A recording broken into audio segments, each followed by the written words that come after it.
बिजली महादेव आने का सबसे बड़ा रीज़न ये है, ये मैंने देखा है, मैंने लोगों से सुना भी है कि आप जो भी मनोकामना लेके आओ, लोग कहते हैं ना ये काम 100% होगा। मैं कहता हूँ वो 200% की मैं गारंटी दूँ।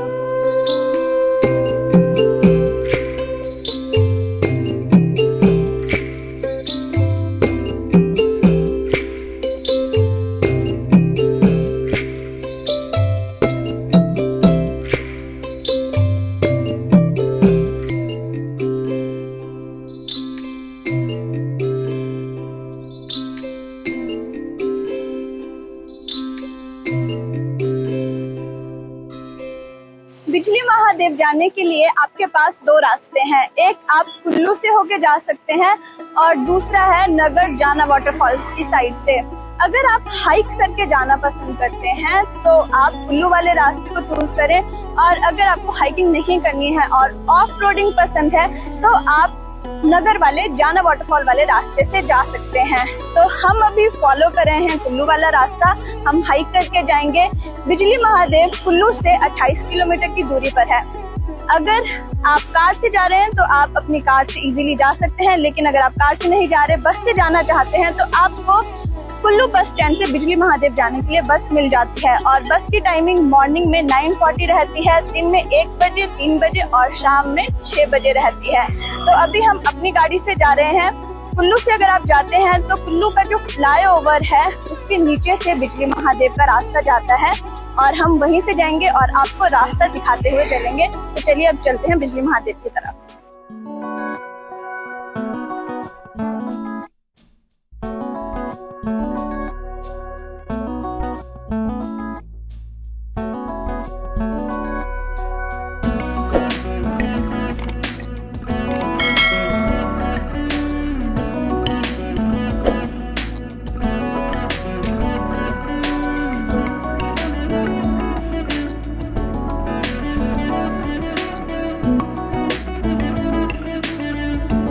अभी कुल्लू में एप्पल सीजन चल रहा है और आपको कुल्लू से लेकर बिजली महादेव के रास्ते में बहुत खूबसूरत एप्पल ऑर्चर्ड दिखेंगे। पूरी घाटी हरी भरी और खूबसूरत दिखेगी और कहा जाता है ये जो पहाड़ी है जहां महादेव रहते हैं ये एक सांप का शरीर है। क्या है ये कहानी और किस तरह ये कुल्लू डिस्ट्रिक्ट के इतिहास से जुड़ी है, चलिए आइए जानते हैं।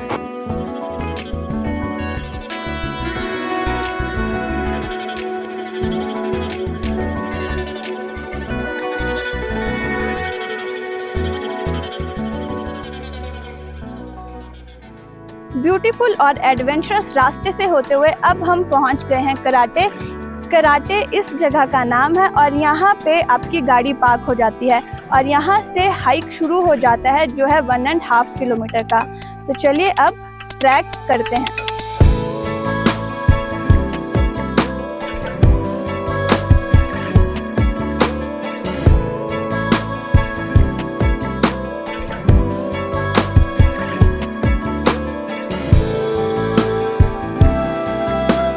मंदिर के रास्ते में काफ़ी शॉप्स भी आती हैं, तो यहाँ पे आप कुछ खा पी भी सकते हैं और मंदिर के लिए प्रसाद भी ले सकते हैं।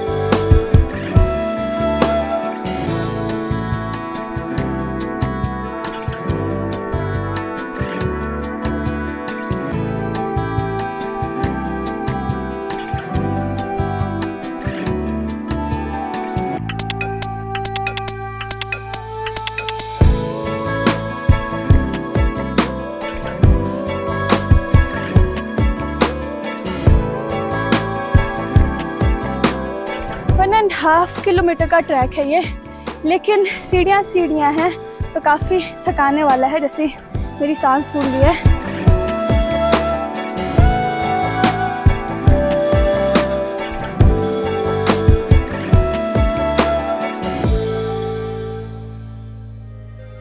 तो फाइनली हम पहुंच चुके हैं बिजली महादेव और यहाँ पे वो जगह है जो उस अजगर के पूंछ जैसी दिखती है और ये यहाँ से होते हुए रोहतांग पास और लाहौल के नथान विलेज तक फैली हुई है। और यहाँ पे आप देखेंगे बिल्कुल प्लेन एरिया है, ग्रीनरी है, बहुत ही सुंदर मेडोज है यहाँ पे। और यहाँ पे आसपास कुछ शॉप्स भी हैं जहाँ पे हम बाद में जाएंगे। और अभी हम जाएंगे भोलेनाथ के दर्शन करने, तो चलिए चलते हैं।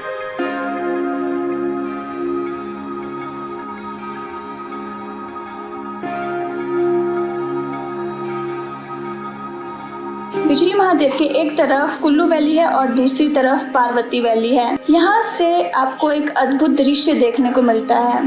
बादलों से ढकी हुई वैली आपको एक अद्भुत दृश्य देती है।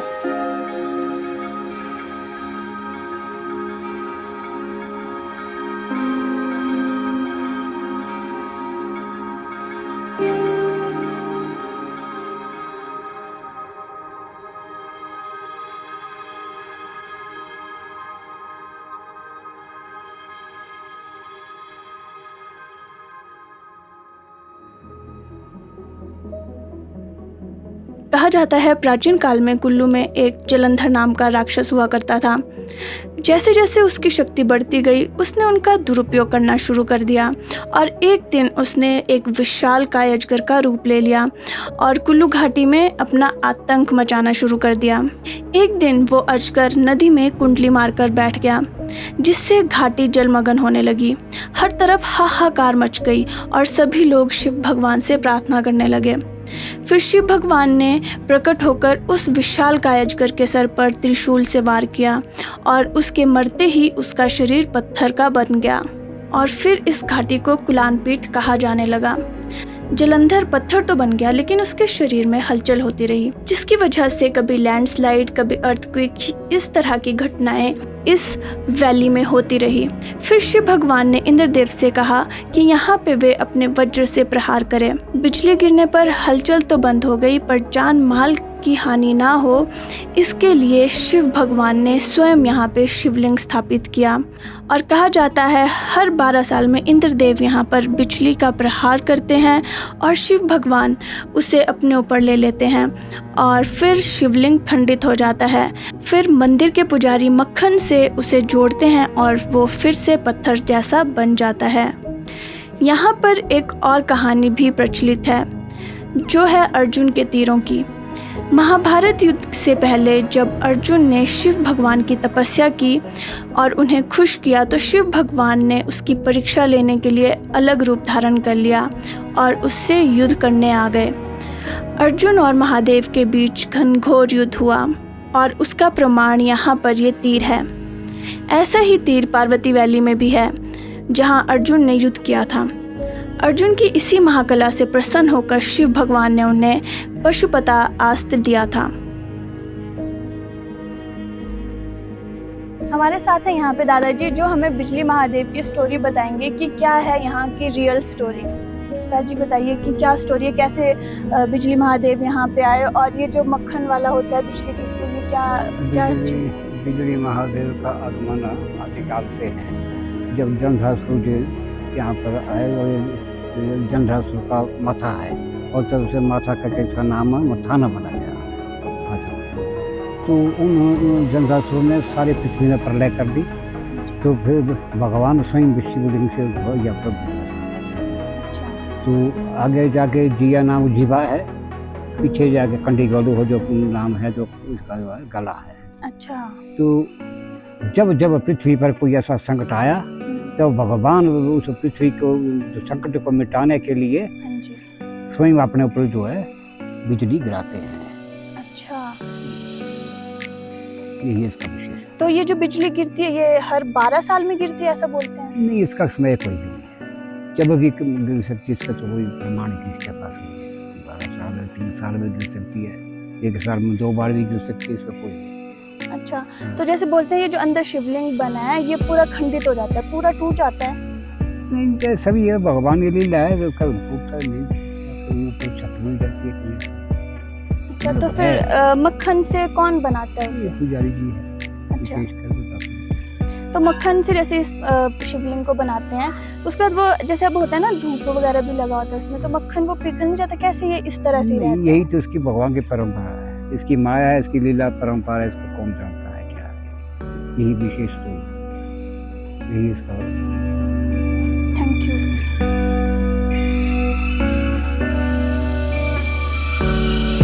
टेम्पल के रास्ते में आते हुए हमें मिले अनिल अंकल जी, तो इनसे हमने कुछ चिट चैट की और इन्होंने बताया कि ये नोएडा से हैं और काफ़ी सालों से यहाँ पे आ रहे हैं बिजली महादेव के दर्शन करने। तो हमने सोचा इनसे बातचीत करते हैं कि ऐसा क्या इनको यहाँ पे फील हुआ या क्या महिमा इन्होंने भोलेनाथ की देखी जो ये इतने सालों से यहाँ पे आते जा रहे हैं। तो अंकल बताएं अपने बारे में कुछ। सबसे अच्छा एक्सपीरियंस तो ये है कि यहाँ पे जो आता है, एक तो दुनिया से दूर, भीड़ भाड़ से दूर, शोर से दूर, उसको एक अलग आनंद मिलता है। सेकेंडली जो मेन बात है, बिजली महादेव आने का सबसे बड़ा रीज़न ये है, ये मैंने देखा है, मैंने लोगों से सुना भी है कि आप जो भी मनोकामना लेके आओ, लोग कहते हैं ना ये काम 100% होगा, मैं कहता हूँ वो 200% की मैं गारंटी हूँ। ओके, मतलब कि बिजली महादेव ने आपकी सारी विशेज़ पूरी की हैं, कुछ विशेज़ पूरी की हैं जो आपको इतना विश्वास है। एक नहीं, सिर्फ मेरी नहीं, हाँ जी। मेरे ब्रदर्स की, मेरे ब्रदर इन लॉ की, मेरी खुद की। कुछ एग्जांपल देंगे आप? एग्जाम्पल ऐसी क्या क्या चीज़ें थी जो आप दिल से चाहते थे और भोलेनाथ ने आपको दे दिया? पहली बात तो जो मेरे सबसे बड़े ब्रदर थे, हाँ जी। वो नौकरी से, अपनी सर्विस से सस्पेंड हो गए थे। अच्छा। 3-4 साल सस्पेंड रहे। फिर वो यहीं पे जरी में, भाई किसी का काम बनना होता है ना, उसको सोर्स बन जाता है। हाँ जी, हाँ जी। तो किसी ने कहा बिजली महादेव को दर्शन करके आओ।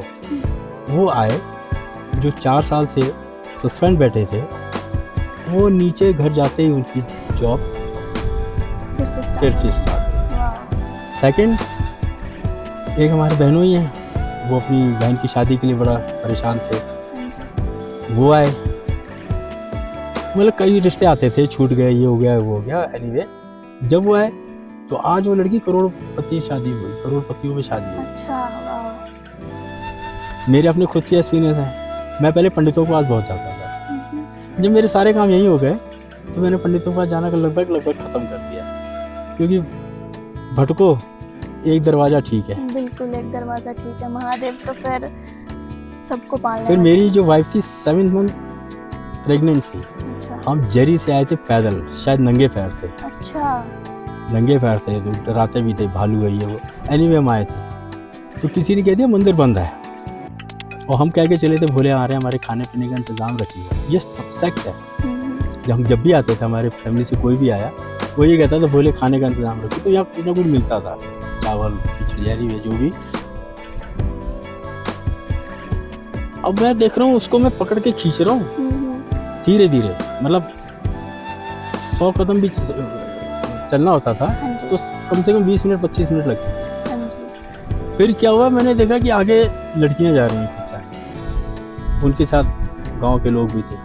तो किसी लड़की का सोमवार का व्रत था, उसमें वो अपना उद्यापन के लिए आ रहे थे। और मेरी वाइफ तो कम से कम मेरे से 20 कदम आगे, 50 कदम आगे, मैं पीछे। तो यहाँ पे जो कह रहे थे मंदिर बंद है, मंदिर भी खोला था। अच्छा। प्रसादा भी छक के खाया। तो मैं आता, एक्चुअली मैं ऐसा था कि मेरा पहला बेटा हो, और मेरा पहला बेटा ही गया। मतलब भोलेनाथ ने आपकी फैमिली की सबकी मनोकामनाएं पूरी की है। मैं कहता हूँ कि एक बार जो आ जाता ना, देखिए विश्वास अगर है किसी को, किसी चीज़ पे, तो वो पूरा होता है। हमें विश्वास है। वही बोलते हैं ना कि अगर आप भगवान के सहारे खुद को छोड़ दो तो वो आपके सारे काम बनाना शुरू कर देते हैं। जी जी। जब आप दर दर भटकते हैं तो आप भटकते ही रह जाते हैं, लेकिन जब एक बार आपने उनका हाथ पकड़ लिया, हाँ, तो वो फिर कभी छोड़ते नहीं। हाँ, वैसे मैं राम जी की पूजा करता हूँ, राम जी की पूजा करता हूँ, लेकिन वे भोलेनाथ हैं अपने। बिल्कुल, राम जी भी, अब देखिए रामायण में वो भी शिव भगवान की पूजा करते थे, इष्ट मानते थे उनको। तो बात तो एक ही है। फिर यहाँ आते हैं, थकान दूर हो जाती है। हाँ जी। फिर पता नहीं ऐसा क्यों लगता है कि हम जिस परेशानी में थे वो परेशानी दूर हो गई, आने वाले टाइम हम देखते हैं वो वॉश आउट हो जाती है। अभी आपकी इतनी एज होगी, फिर आप सोचते नहीं कितना चल के मैं कैसे आऊँ, कैसे एनर्जी आप फील करते हैं खुद के अंदर यहाँ तक आने की? सच बताऊँ कि मेरे पैर में जो तकलीफ है, चलने में तकलीफ होती है। 4-5 दिन पहले मैंने सोचा बिजली महादेव जाऊँ, तो आप विश्वास मानो मेरे पैर का दर्द आया, लगभग 90% खत्म। इट मीन्स मेरे को इशारा हुआ, आ जा बेटे तुझे प्रसादा मिलेगा। तो जब कोई बड़ा बुलाता है तो 2 कारणों से बुलाता है, या तो चपेट लगाने के लिए बुलाता है या कुछ देने के लिए बुलाता है। तो यहाँ मुझे या तो चपेट मिलेगी या कुछ ना कुछ मिल जाएगा। लेकिन मिलेगा कुछ ना कुछ जरूर। मैं 76 ईयर का हूँ, ओह सॉरी 66 ईयर का हूँ। ओके, और मज़ा आता है घूमने में। बिल्कुल। हारे को तो हराया जा सकता है, लेकिन जीते को कोई हरा नहीं सकता। बिल्कुल, तो मैं बिल्कुल सोचता हूँ सही चलूँगा तो हो जाएगा। बिल्कुल सही कहा। मन में ठान लिया हो तो वो फिर पूरा हो ही जाता है। बिल्कुल बिल्कुल, अगर हम सोचते ही रह जाएंगे तो फिर चीज़ें। जो सोच रहा है ना वो वहीं रहता है, हाँ जी, जो निकल जाता है। अब मैंने एक जगह पढ़ा था कि जहाँ क्षितिज जानते ना, जहाँ वो सूरज और हाँ जी, पृथ्वी ढक जाती है, वहाँ तक पहुँची, वहाँ आगे जाके और रास्ता मिल और जाएगा। रास्ता मिले। हाँ जी, बिल्कुल। तो 10 कदम भी चलते हैं तो 10 कदम के बाद हमें लगता है यार और थोड़ा रास्ता इधर भी है। हाँ जी, तो रास्ता ढूंढना नहीं पड़ता, मिल जाता है। बिल्कुल। तो ये थे अनिल अंकल, जिन्होंने अपनी स्टोरी बताई। भोलेनाथ ने इनकी बहुत सारी मनोकामनाएं पूरी की हैं और आज 66 की एज में भी ये पहाड़ चढ़ के यहाँ पे भोलेनाथ के दर्शन करने आते हैं। तो बात करके बहुत अच्छा लगा। Thank you. जय श्री राम। वीडियो ख़त्म होने से पहले मैं आपको यहाँ के कुछ नियम और शर्तें बता देती हूँ जो यहाँ पे बताई गई थी कि अगर आप यहाँ पे आ रहे हैं बिजली महादेव के दर्शन करने, तो यहाँ पे गंदगी बिल्कुल भी ना फैलाएं। और गर्ल्स और लेडीज़ के लिए ये कहा गया है कि अगर आप मंदिर में दर्शन करने आ रहे हैं तो शॉर्ट ड्रेसेस बिल्कुल भी ना पहनें।